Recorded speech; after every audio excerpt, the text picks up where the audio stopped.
जय हिंद दोस्तों, आप सभी का स्वागत है एग्ज़ाम गुरु वेदिस्ट्री प्लेटफॉर्म पर। भैया आज हम पढ़ते हैं 4 मई के करंट अफेयर्स के बारे में, जो हमारे हर एक एग्ज़ाम के लिए अत्यंत महत्वपूर्ण होता है।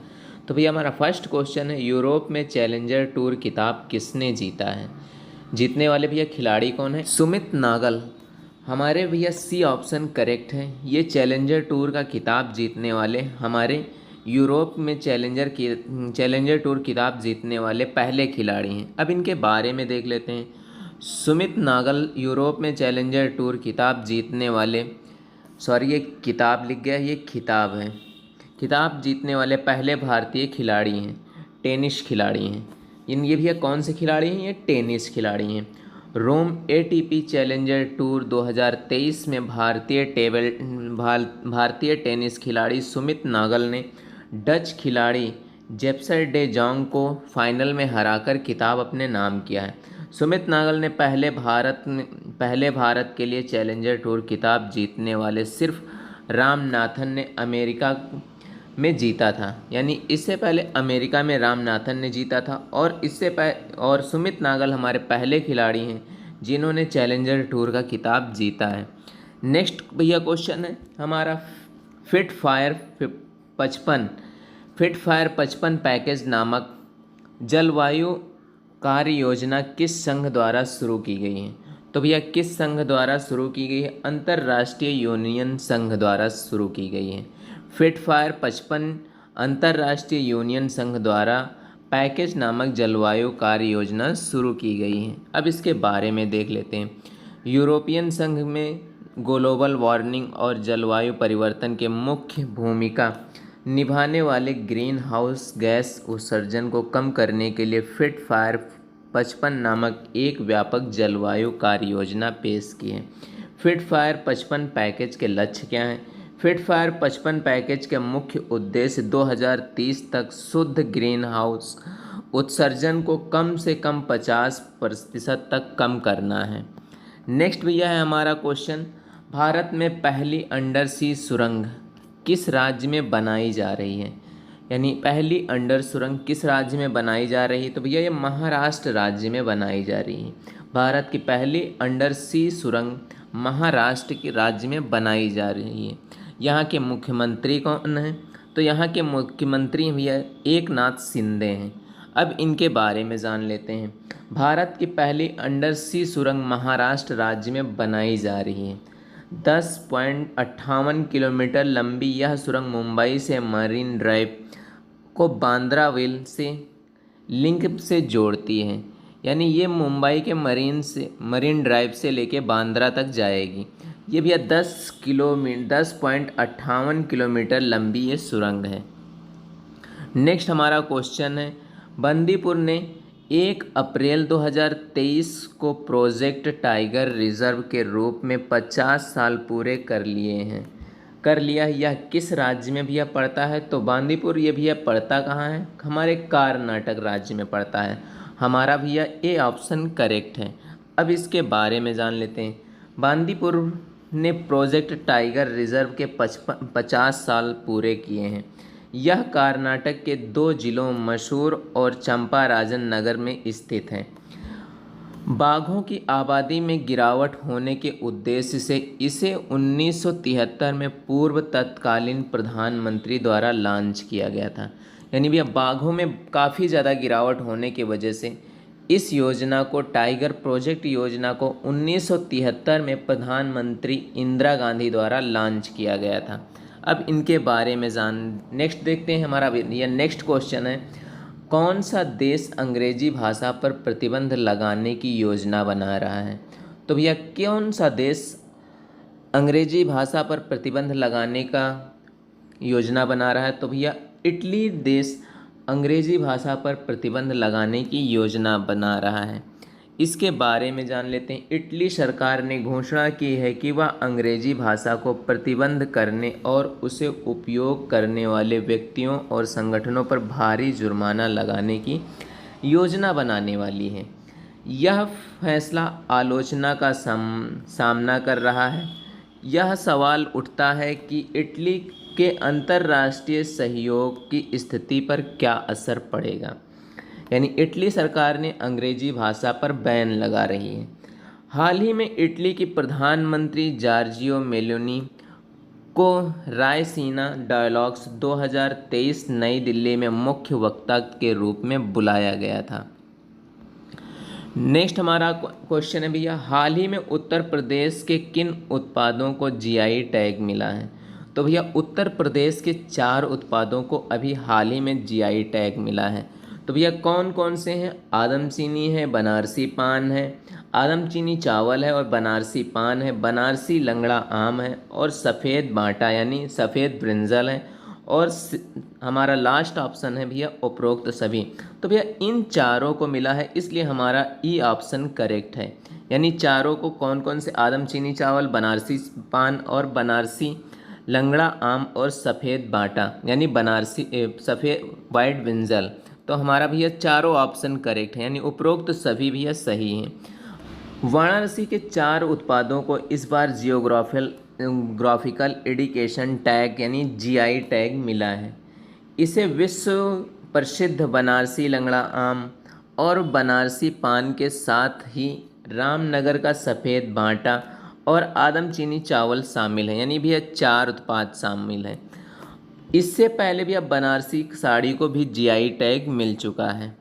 नेक्स्ट क्वेश्चन है हमारा, किस भारतीय को ब्रिटेन में member of the order of the British empire यानी MBI सम्मान प्रदान किया गया है? तो भैया डॉक्टर MN नंद कुमार को प्रदान किया गया है। हमारा बी ऑप्शन करेक्ट है, यानी ब्रिटेन में भारत के को ब्रिटेन में member of the order of the British empire doctor MN Nand Kumar को प्रदान किया गया है। अब इनके बारे में जान लेते हैं। हाल ही में डॉक्टर MN नंद कुमार को ब्रिटेन के member of the order of the British empire सम्मान से सम्मानित किया गया है। यह भारत के कर्नाटक राज्य से संबंधित है। ब्रिटेन की एक प्रसिद्ध संस्कृत विद्वान व लंदन में भारतीय विद्या भवन केंद्र के कार्यकारी निर्देशक डॉक्टर MN नंद कुमार को महाराज चार्ल्स तृतीय के द्वारा ब्रिटेन में भारतीय संस्कृत शास्त्रीय कला क्षेत्र में सेवा के लिए member of the order of the British empire प्रदान किया गया है।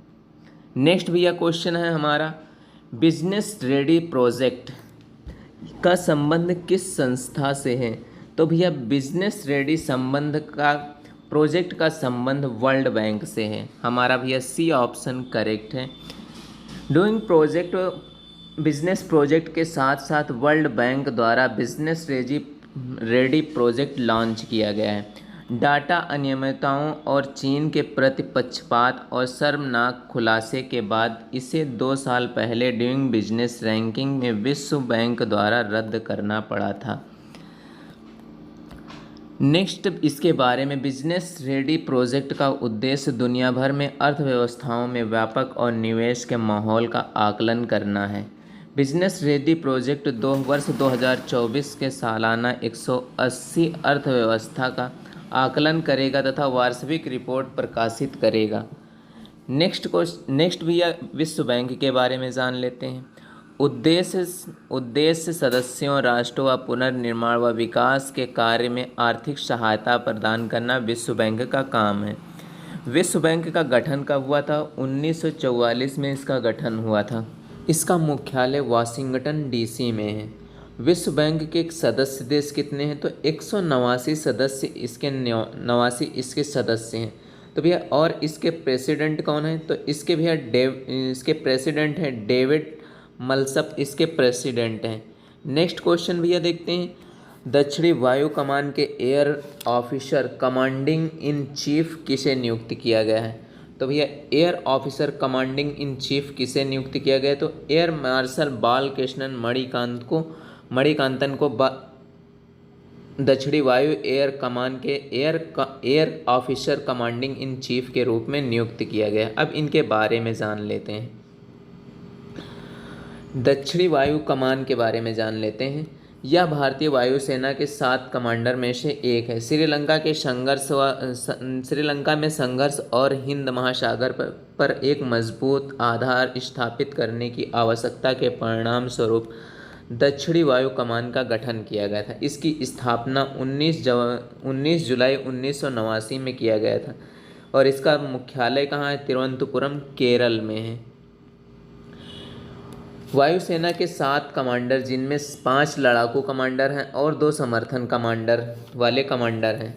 अब भैया वायुसेना के कमांडर और उनके मुख्यालय देख लेते हैं, यानी कमान क्षेत्र और मुख्यालय के बारे में देख लें। पूर्वी क्षेत्र शिलोंग में मुख्यालय है, पश्चिमी क्षेत्र ये भैया नई दिल्ली पड़ता है और मध्य क्षेत्र इलाहाबाद को बोलते हैं, और दक्षिणी पश्चिमी क्षेत्र जोधपुर मुख्यालय है, और दक्षिणी क्षेत्र ये भैया तिरुवनंतपुरम यानी केरल में है, और प्रशिक्षण कमान कहाँ है? बेंगलोर में है, और रख रखाव कमान कहाँ है? ये भैया है नागपुर में है। यानी प्रशिक्षण कमान जहाँ ट्रेनिंग वगैरह दी जाती है ये बेंगलोर में है, और जहाँ रख रखाव यानी हथियारों का रख रखाव होता है वो नागपुर में होता है। नेक्स्ट देखते हैं भैया, नेक्स्ट क्वेश्चन है भारत के किस शहर में मेट्रो रेल सेवा कार्बन रिडक्शन श्रेणी में ग्रीन अवार्ड पुरस्कार जीता है? तो भैया चेन्नई मेट्रो रेलवे सेवा ने कार्बन रिडक्शन श्रेणी में वर्ल्ड अवार्ड जीता है। अब इसके बारे में जान लेते हैं। चेन्नई मेट्रो रेल सेवा ने कार्बन रिडक्शन श्रेणी के तहत ग्रीन वर्ल्ड अवार्ड जीता है। यह पुरस्कार चेन्नई मेट्रो रेल सेवा भवन सौर ऊर्जा उपयोग कार्बन उत्सर्जन की कटौती करने की अपनी पहल के लिए प्रदान किया गया है। नेक्स्ट क्वेश्चन है भैया, कोलकाता उच्च न्यायालय के मुख्य न्यायाधीश के रूप में किसे नियुक्त किया गया? हाल ही में कलकत्ता उच्च न्यायालय में एक मुख्य न्यायाधीश की नियुक्ति हुई, तो भैया किसे नियुक्त किया है? न्यायमूर्ति TS शिवगणम को भैया नियुक्त किया गया है। अब इनके बारे में जान लेते हैं। न्यायमूर्ति प्रकाश श्रीवास्तव का ये स्थान लेंगे। न्यायमूर्ति TS शिवगणम को कलकत्ता उच्च न्यायालय के मुख्य न्यायाधीश के रूप में नियुक्त किया गया है, और ये स्थान किसका लेंगे? तो ये प्रकाश श्रीवास्तव, न्यायमूर्ति प्रकाश श्रीवास्तव का स्थान लेंगे। तो भैया कलकत्ता उच्च न्यायालय के बारे में जान लेते हैं। भारत की प्राचीनतम उच्च न्यायालय है, यानी कोलकाता उच्च न्यायालय भारत की प्राचीनतम उच्च न्यायालय। इसकी स्थापना 2 जुलाई 1862 उच्च न्यायालय अधिनियम 1861 के तहत किया गया था। अधिनियम क्षेत्र यानी अधिकार क्षेत्र पश्चिमी बंगाल, अंडमान और निकोबार द्वीप समूह है। हाल ही में भैया नई नियुक्ति मुख्य न्यायाधीश के हुई हैं, तो उनके बारे में जान लेते हैं। गुजरात के उच्च न्यायालय के न्यायाधीश जस्टिस सोनिया गिरधर गोकानी और गुवाहाटी उच्च न्यायालय के न्यायाधीश हैं न्यायमूर्ति संदीप मेहता की नियुक्ति हुई है। और त्रिपुरा उच्च न्यायालय में किसकी नियुक्ति हुई है? तो न्यायमूर्ति जसवंत सिंह की है। और जम्मू कश्मीर और लद्दाख उच्च न्यायालय के प्रमुख न्यायाधीश के रूप में न्यायमूर्ति N कटेश्वर सिंह को नियुक्त किया गया है। हमारे इम्पॉर्टेंट फैक्ट के बारे में जान लेते हैं, जो हमारे रिपीटेड क्वेश्चन है और मोस्ट इम्पॉर्टेंट है उनके बारे में जान लेते हैं। हमारा फर्स्ट इम्पॉर्टेंट फैक्ट है वर्ल्ड चेस चैम्पियनशिप 2023 के विजेता डिंग लेरेन को चीन से हैं। ये विजेता हुए हैं। वर्ल्ड चेस चैम्पियनशिप के विजेता डिंग लेरेन हैं। LIC के नए चेयरमैन भैया सिद्धार्थ मनोती को चुना गया है, और पैगवेस के नए राष्ट्रपति सेंटियागो पेना को चुना गया है। त्रिशूरपुरम उत्सव कहाँ पर आयोजित किया जाता है? केरल में राज्य में आयोजित किया जाता है। अंतर्राष्ट्रीय श्रमिक दिवस भैया 1 मई को मनाया जाता है, और 1 मई को गुजरात और महाराष्ट्र राज्य की स्थापना दिवस के रूप में मनाया जाता है। हाल ही मलयालम अभिनेता ममू कोया का 77 वर्ष की आयु में निधन हो गया है। पंजाब राज्य के पूर्व मुख्यमंत्री प्रकाश सिंह बादल का हाल ही में भी निधन हो गया है। और नेक्स्ट है हमारा, गुजरात राज्य में हस्तकला माता नी पछेती को GI टैग से सम्मानित किया गया है, GI टैग मिला है। अंतर्राष्ट्रीय नृत्य दिवस भी 29 अप्रैल को मनाया जाता है। अंतर्राष्ट्रीय नृत्य दिवस भी 29 अप्रैल को मनाया जाता है। हाल ही में राजस्थान के 3 नवीन वन्य जीव अभ्यारण्य को मंजूरी दी गई है।